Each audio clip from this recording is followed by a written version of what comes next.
A paz do Senhor para os nossos queridos e amados irmãos e amigos que sempre acompanham aqui os nossos vídeos, que fazemos sobre o estudo da revista da Escola Bíblica Dominical, Lições para Adultos, da editora CPAD.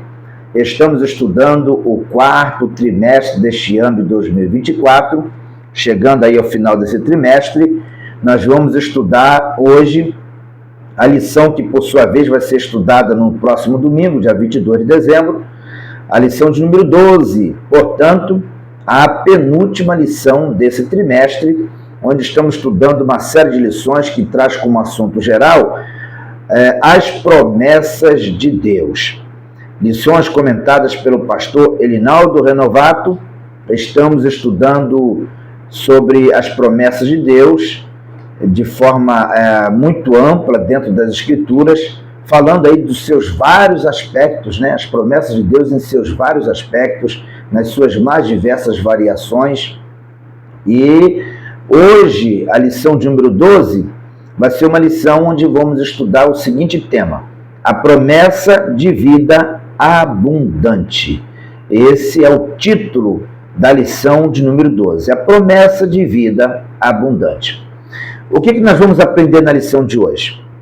Nós vamos aprender que promessa é essa de vida abundante que nós encontramos nas Escrituras. Na verdade, o que significa vida abundante? É uma boa pergunta que nós podemos fazer para compreender, através desta lição, o que de fato significa você ter uma vida abundante. Nós vamos aprender sobre isso. A lição, ela tem 3 objetivos, que eu também gostaria de compartilhar com vocês. O primeiro objetivo desta lição é apresentar o Senhor Jesus como a fonte de vida, a fonte da vida abundante. Essa lição, ela traz como primeiro objetivo apresentar o Senhor como a fonte. Jesus é a fonte de vida abundante. Segundo objetivo desta lição, conscientizar e explicar a vida abundante. Afinal de contas, o que é a vida abundante? O que a Bíblia diz sobre esse assunto?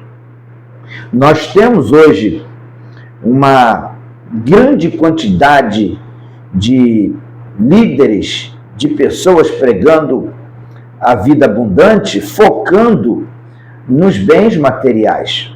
A teologia da prosperidade hoje é uma teologia que dá muita ênfase às riquezas materiais e os bens materiais, as conquistas no mundo material são tratados como algo que faz parte da vida abundante. E, na verdade, faz parte mesmo. Na verdade, faz parte. Só que não é a principal parte. A vida abundante que a Bíblia nos apresenta, nos oferece, vai muito além dos bens materiais. Na verdade, de nada vale você ter uma vida abundante na área física e material, se na vida espiritual você é pobre, você não desfruta dessa riqueza.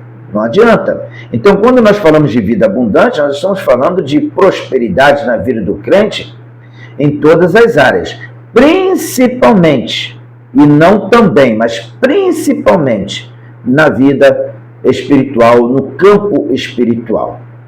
Então, a lição de hoje nos ajuda a compreender um pouquinho sobre isso também, conceituar e explicar a vida abundante. Nós vamos aprender isso. E o terceiro objetivo desta lição é elencar o que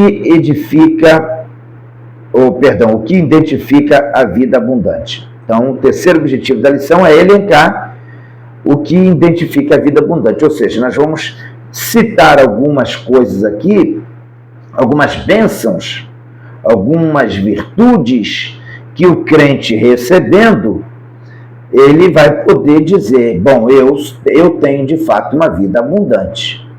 Ou seja, para que eu possa me considerar um crente de vida abundante, é necessário que algumas bênçãos, alguns elementos façam parte da minha vida. Mas que bênçãos são essas? nós vamos aprender nesta lição. Essas bênçãos nos ajudam a se identificar como pessoas de uma vida abundante. Bom, o nosso textuário está em João capítulo 10, Evangelho de João capítulo 10, versículo 9 e 10, e o texto diz assim: eu sou a porta. Se alguém entrar por mim, salvar-se-á, e entrará, e sairá, e achará pastagens. O ladrão não vem senão a roubar, a matar e a destruir. Eu vim para que tenham vida e a tenham com abundância. João capítulo 10, versículo 9 e versículos 10. Nós vamos voltar a citar esses versículos lá na nossa leitura bíblica em classe, porque esses versículos fazem parte do contexto da leitura bíblica em classe. A nossa verdade prática diz assim: o Senhor Jesus tem uma promessa de vida abundante para quem se relaciona com Ele de maneira plena. Nós aprendemos aqui por essa verdade prática que Jesus tem promessa de vida abundante, mas essa promessa de vida abundante, ela está condicionada. Eu vou receber se eu buscar me relacionar com Cristo e viver plenamente o seu evangelho, o seu ensinamento. Então, eu posso ter uma vida abundante.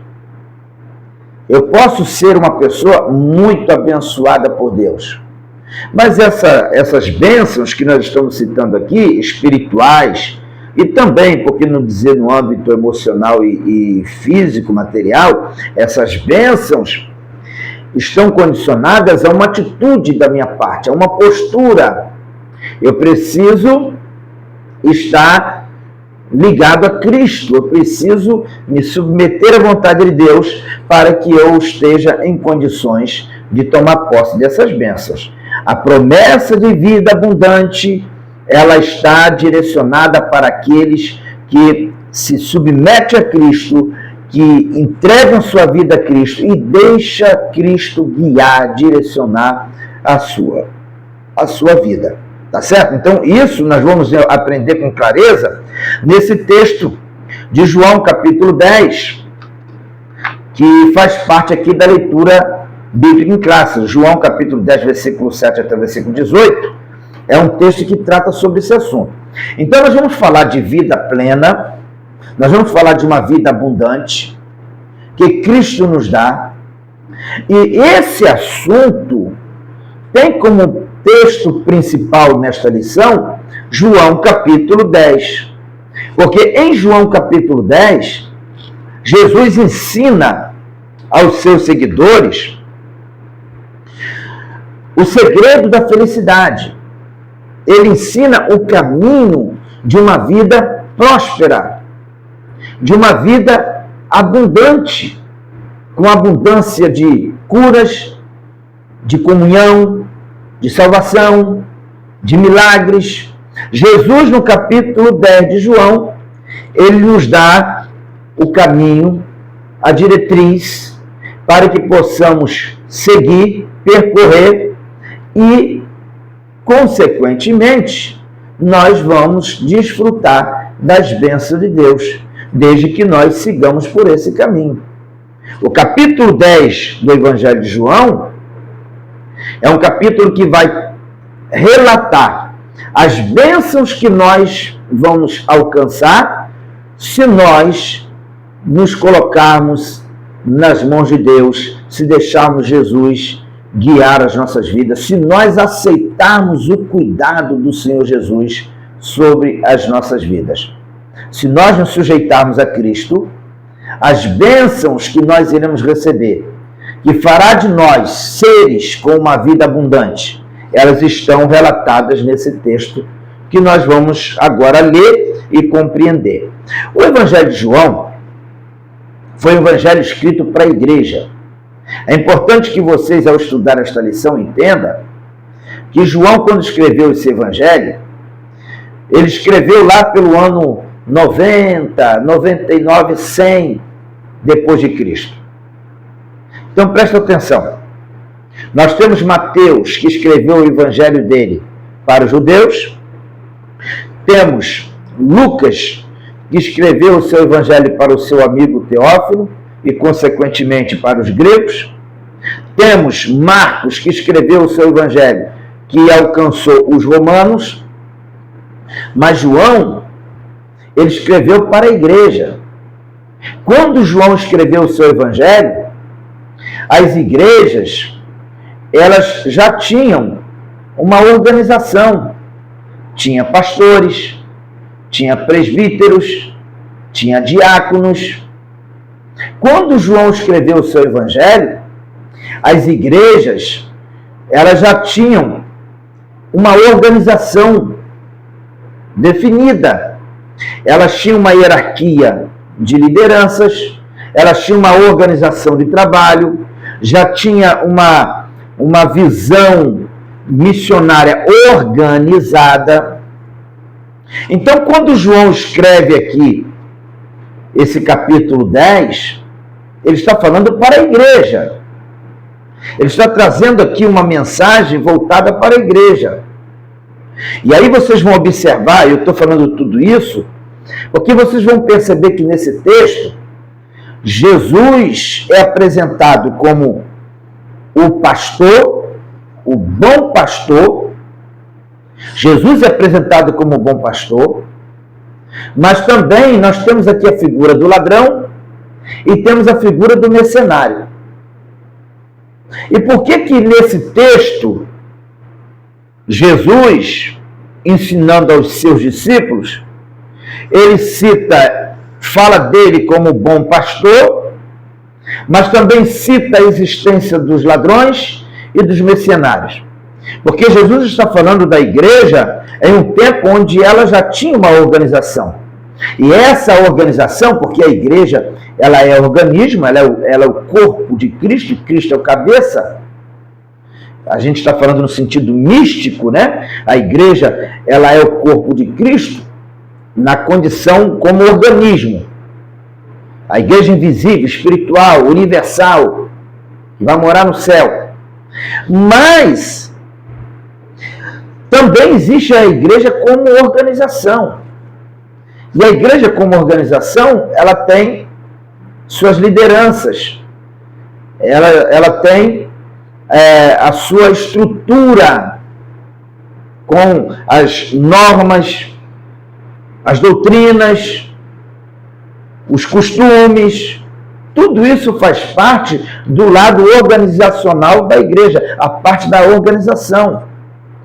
E vocês lendo aqui João capítulo 10 vão ver que Jesus, ele fala aqui, ele traz algo que é diretamente relacionado à igreja organizada, porque ele fala do pastor, mas ele também fala dos ladrões e ele também fala do mercenário, que faz o papel de pastor até um certo momento e daqui a pouco ele revela o que ele realmente é.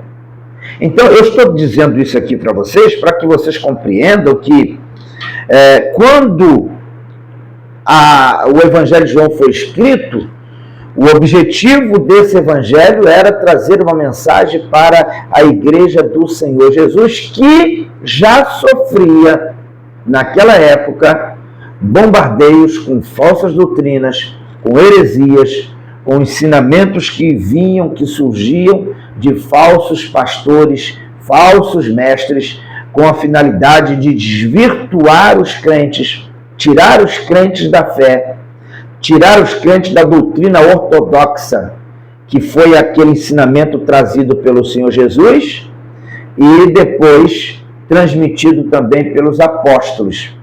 Porque o fundamento doutrinário da igreja é Cristo e os apóstolos que vieram depois de Cristo, dando continuidade ao trabalho que Cristo iniciou. Tá certo? O trabalho de discipular, de doutrinar, de moldar a igreja com os ensinamentos, com as disciplinas, com o ensinamento da palavra de Deus. Bom, então, dada essa informação para vocês, nós vamos entrar aqui em João capítulo 10, versículos 7 e 18, e vamos entender aqui o que Jesus quis ensinar para os seus discípulos. No versículo 7 diz assim: Tornou, pois, Jesus a dizer: em verdade vos digo que eu sou a porta das ovelhas. Jesus, nesse primeiro versículo, ele diz que ele é a porta. Em outro momento, ele disse que ele era a porta também. A porta estreita, o caminho estreito, o caminho apertado, a porta apertada. Jesus, ele usou muito a figura de linguagem, ele usou muito a linguagem figurada, simbólica, para falar do seu ministério e da sua missão. Aqui, Jesus se apresenta como a porta das ovelhas. Jesus se apresenta como o caminho, né, o acesso para que as ovelhas possam alcançar o seu lugar seguro. Jesus está se apresentando aqui como o único caminho, o acesso que as suas ovelhas têm para alcançar o céu. No versículo 8 ele fala: todos quanto vieram antes de mim são ladrões e salteadores, mas as ovelhas não os ouviram. Versículo 9: eu sou a porta. Se alguém entrar por mim, salvar-se-á, e entrará e sairá e achará pastagem. Olha que coisa linda aqui. No versículo 8, Jesus fala de alguém que veio antes dele. E esses que vieram antes dele, Jesus chama de ladrões e salteadores. Vocês sabem que Jesus, ao longo de todo o seu ministério, Jesus foi muito firme contra os fariseus, os saduceus. Por quê? Por que Jesus batia firme contra eles? Porque eles eram extremamente religiosos, mas a religiosidade deles era uma religiosidade vã. Era uma religiosidade que não produzia mudança nem transformação de vidas. E nesse texto aqui, quando Jesus fala de ladrões e salteadores, evidentemente que Jesus estava citando esses religiosos que contestavam o seu ensinamento, contestavam a sua doutrina, contestavam as palavras do Senhor Jesus, porque as palavras, o ensinamento do Senhor Jesus libertava as pessoas daquelas amarras, libertava aquelas pessoas ali ignorantes quanto ao caminho da salvação, que seguiam piamente, obedeciam de forma muito rígida os ensinamentos que eram apresentados por esses religiosos, fariseus, saduceus, e essas pessoas eram enganadas por esses ensinadores. Jesus os chamam de ladrões e salteadores, porque eles usufruíam da lã das ovelhas, do leite das ovelhas, da carne das ovelhas.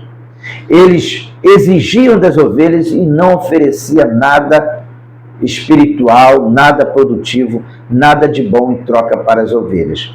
Então, Jesus chama eles de ladrões, são sugadores, são opressores, que impõem regras para as pessoas e não oferecem o verdadeiro caminho, o caminho certo, o caminho da libertação, o caminho da salvação. Então Jesus bate firme contra isso, chamando esses religiosos, a religiosidade daquela época, a falsa religiosidade, para ser mais objetivo. Jesus chama esses falsos religiosos de ladrões, de salteadores. Mas no versículo 9 Jesus diz: eu sou a porta, e se alguém entrar por mim, salvar-se-á, e entrará, e sairá, e achará pastagem. Então Jesus está dizendo que quem obedecer a Ele, quem seguir a Ele, quem ouvir a sua palavra, será liberto de toda a opressão, de todas as prisões, terá liberdade de entrar e sair e achará pastagem, alimento para a sua alma, achará alimento para a sua vida. Ou seja, viverão uma vida abundante. Não viverão na pobreza espiritual, na miséria espiritual, na mendigância espiritual, mas viverão uma vida abundante, regalada, com fartura, fartura das bênçãos dos céus, com fartura da graça de Deus.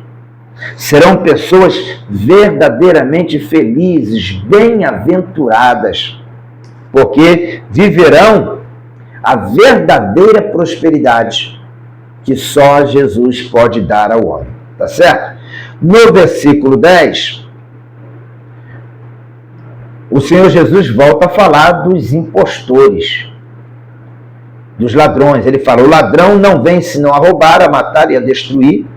Eu vim para que tenham vida e a tenham com abundância. Às vezes a gente usa esse texto para se referir a Satanás, porque Satanás é o opositor a Cristo, né? Ele é a oposição a Cristo.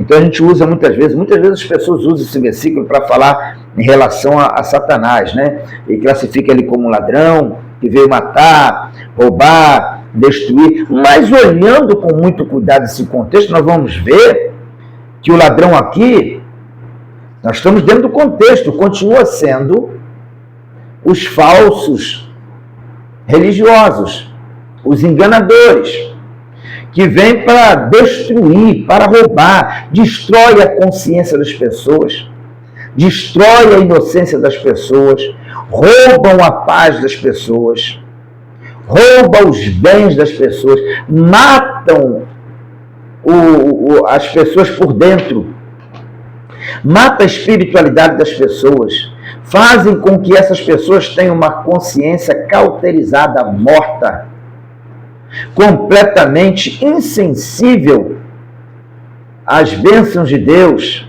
ou à presença de Deus. Então Jesus chama esses tais de ladrão e diz que o trabalho deles é matar, roubar e destruir. Mas em contraste a isso, no versículo 11, de forma paradoxal, Jesus diz aqui no versículo 11: eu sou o bom pastor. E ao contrário dos ladrões que vêm para matar, roubar e destruir, Jesus diz aqui no versículo 11: o bom pastor dá a sua vida pelas ovelhas. O bom pastor dá. O bom pastor não suga.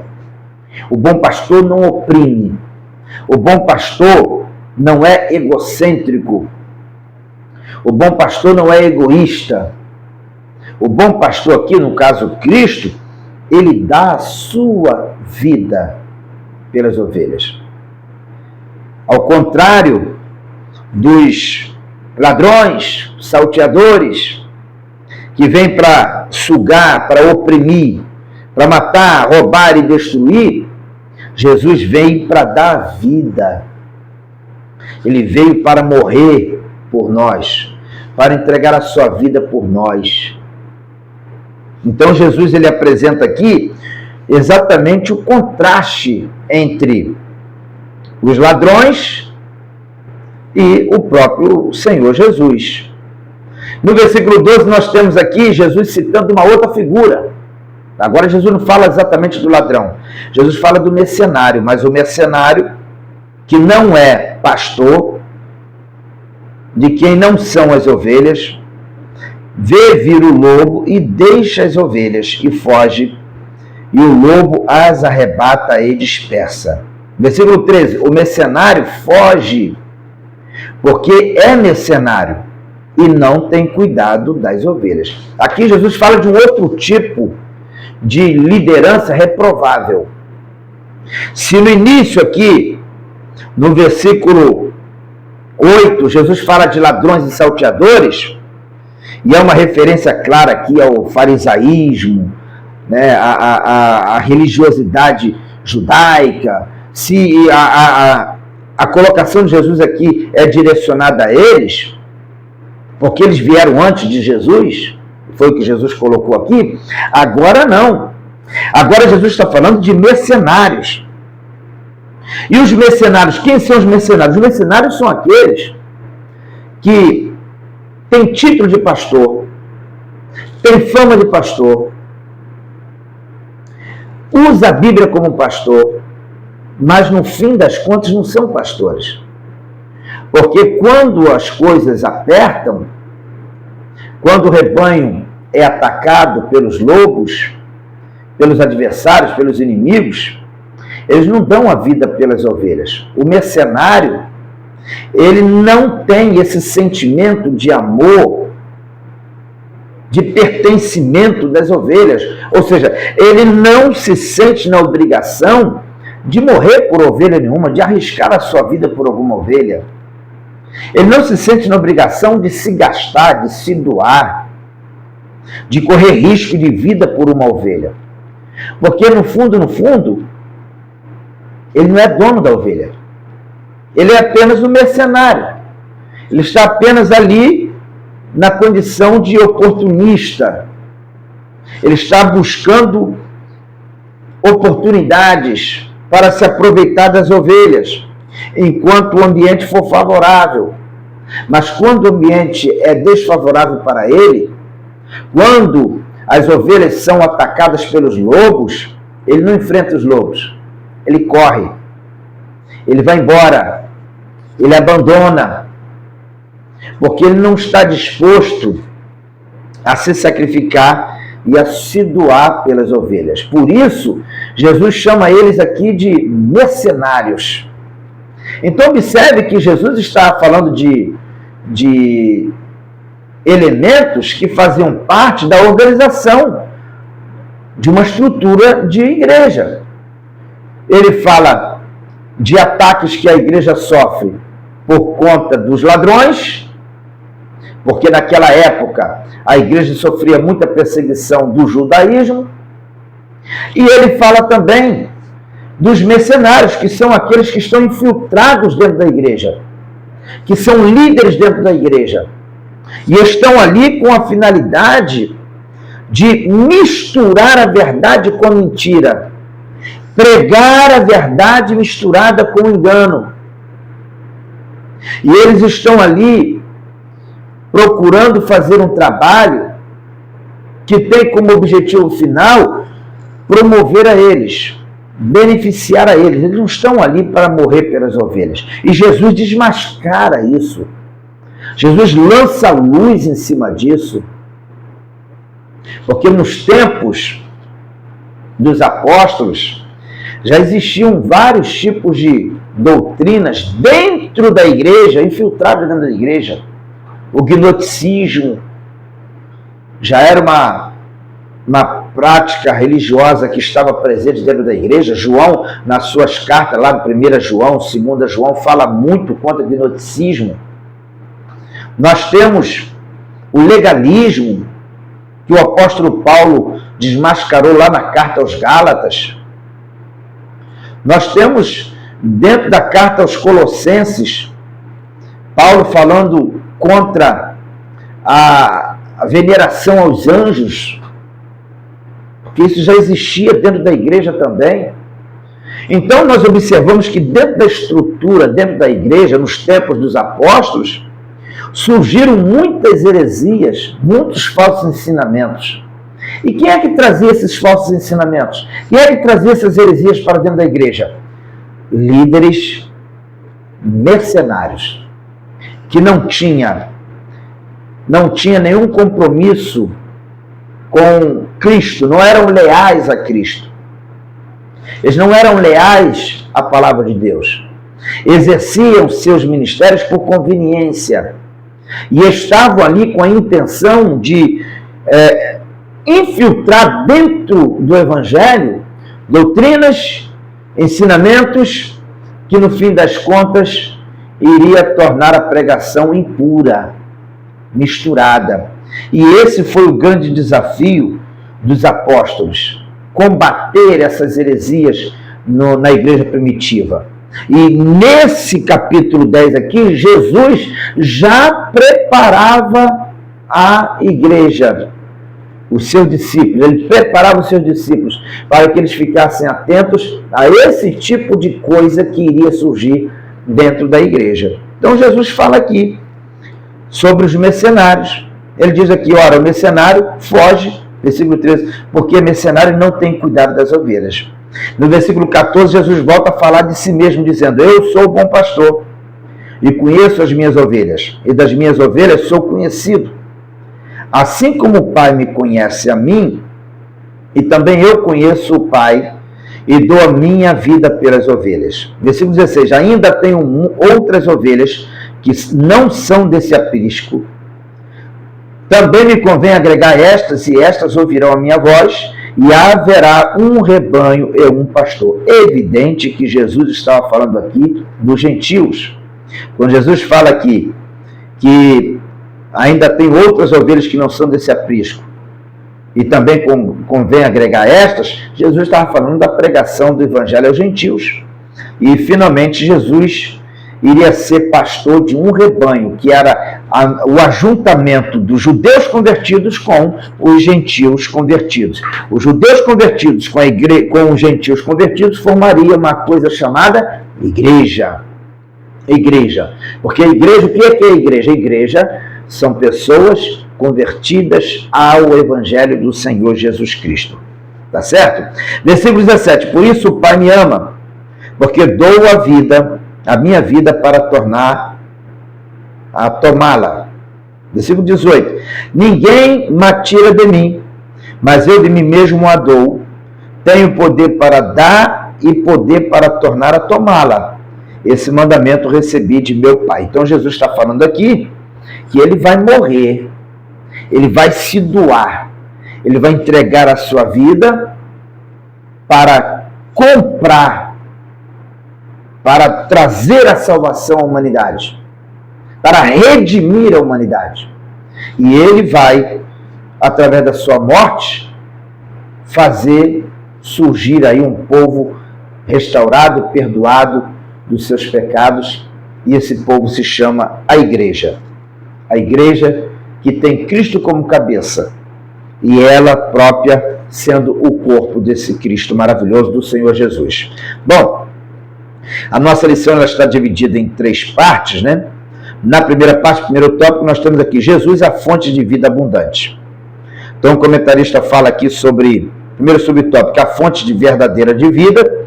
Jesus é a fonte verdadeira de vida abundante.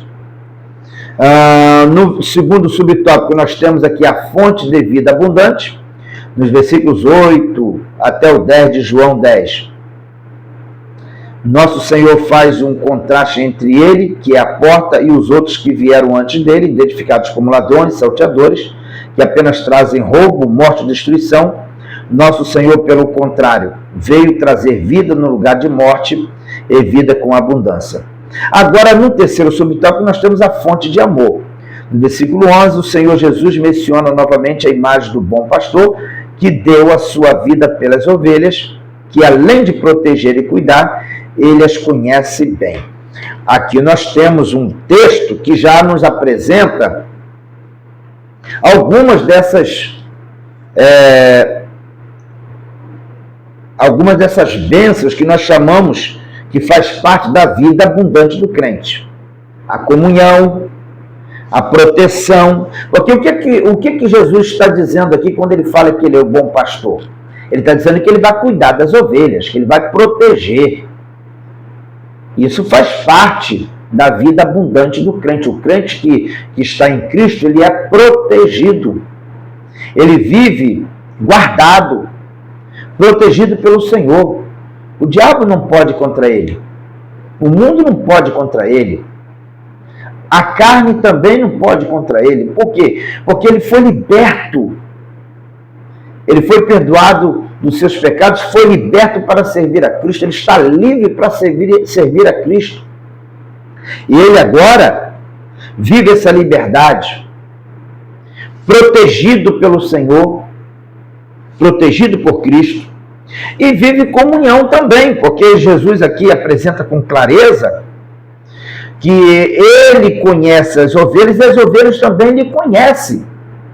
Então, olha quantas bênçãos nós temos aqui que faz parte da vida abundante de um crente. Olha quantas bênçãos nós temos aqui.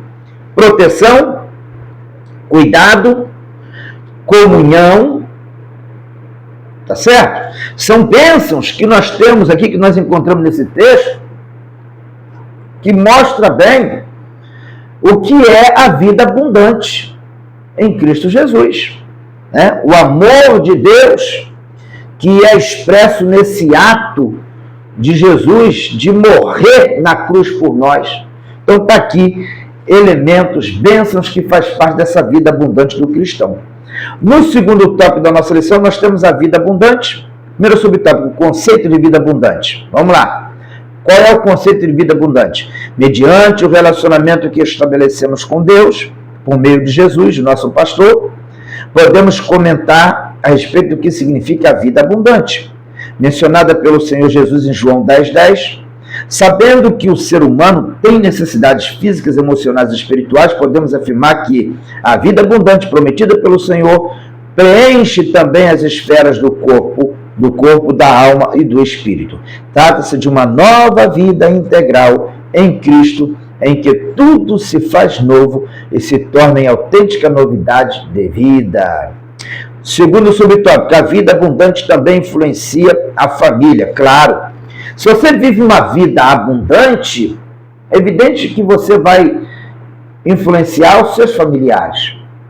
Se a sua família começa a perceber que você aceitou Jesus e agora é uma pessoa que tem paz, antes você era perturbado, inquieto, não dormia, nervoso, agressivo, agora as pessoas percebem uma paz em você, paciência, você começa a ter longanimidade, passa a dominar o seu temperamento, não é mais aquela pessoa descontrolada. É evidente que você acaba influenciando outros na sua família a conhecer Jesus. As pessoas vão querer conhecer Jesus através do seu testemunho. As pessoas vão dizer, eu preciso saber o que aconteceu com fulano, eu vou na igreja dele, para eu entender o que está acontecendo, porque fulano mudou. Fulano era agressivo, inquieto, nervoso.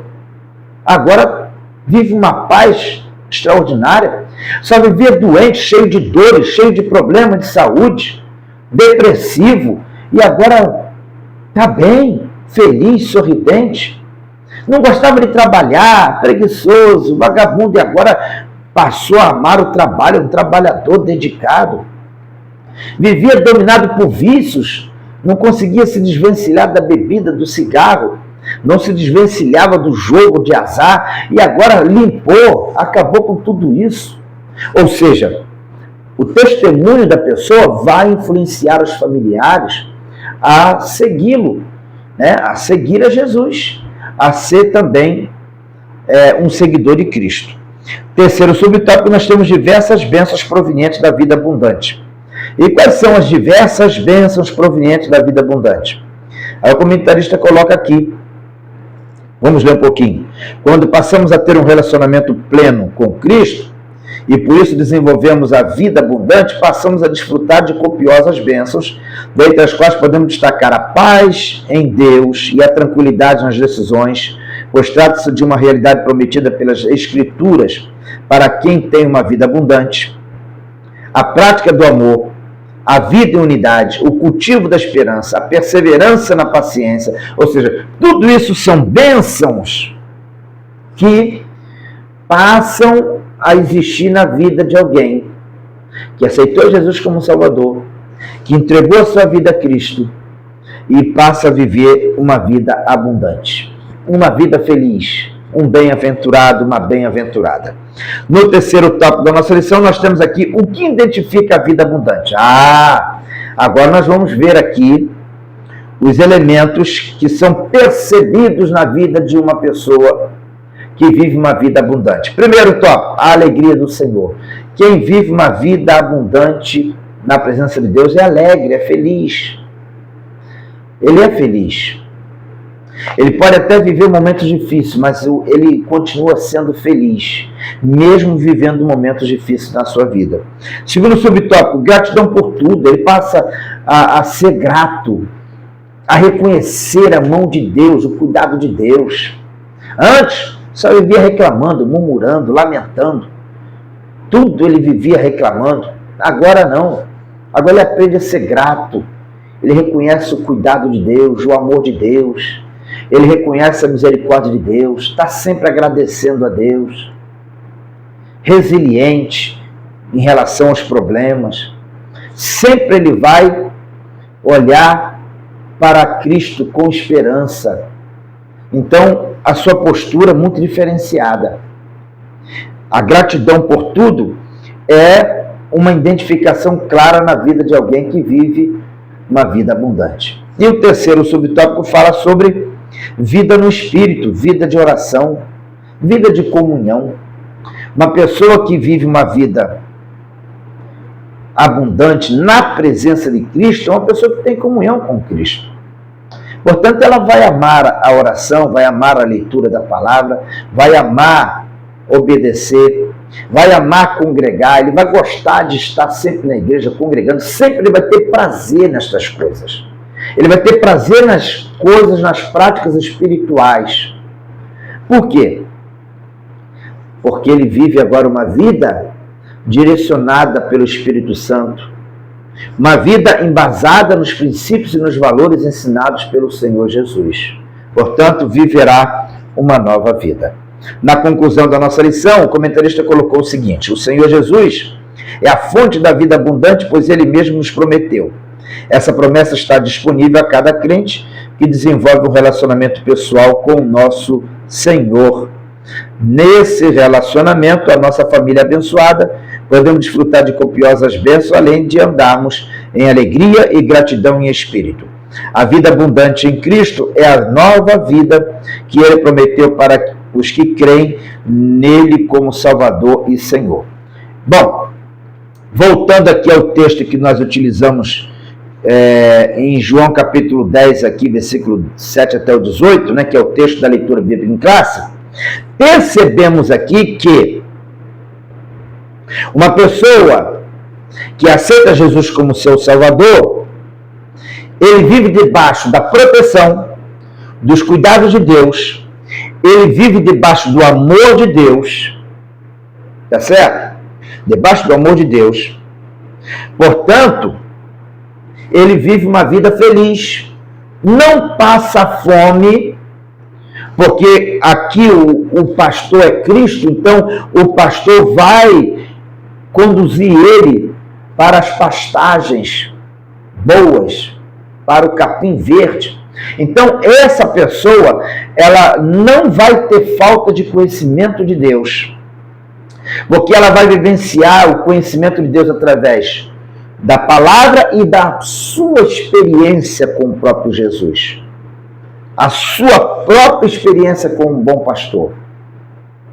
Então, ele vai vivenciar proteção, cuidado, amor, comunhão real com Cristo.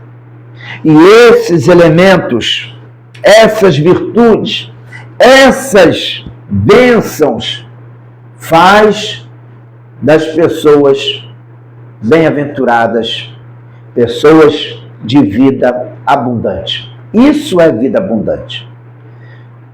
Jesus pode abençoar na vida material, pode fazer com que o crente prospere na vida material, isso é bom, Jesus também pode fazer isso, mas a vida abundante que Cristo oferece aqui para nós vai muito além das questões materiais, tem a ver com a vida espiritual, com a liberdade para servir a Cristo, uma vida livre para ser fiel ao Senhor Jesus.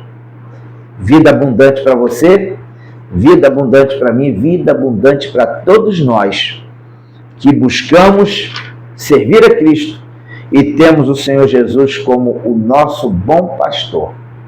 O bom pastor que deu a vida por nós e que cuida de nós. Que Deus abençoe você. Espero que esse comentário ajude aí os nossos irmãos no estudo desta lição do dia 22 de dezembro, tá bom? Deus abençoe a todos. Compartilhe nosso vídeo, faça seu comentário. Se você puder aí convidar os seus amigos para se inscrever no nosso canal, eu agradeço muito para fortalecer aqui o nosso trabalho. Deus abençoe a todos, em nome do Senhor Jesus. Fique na paz.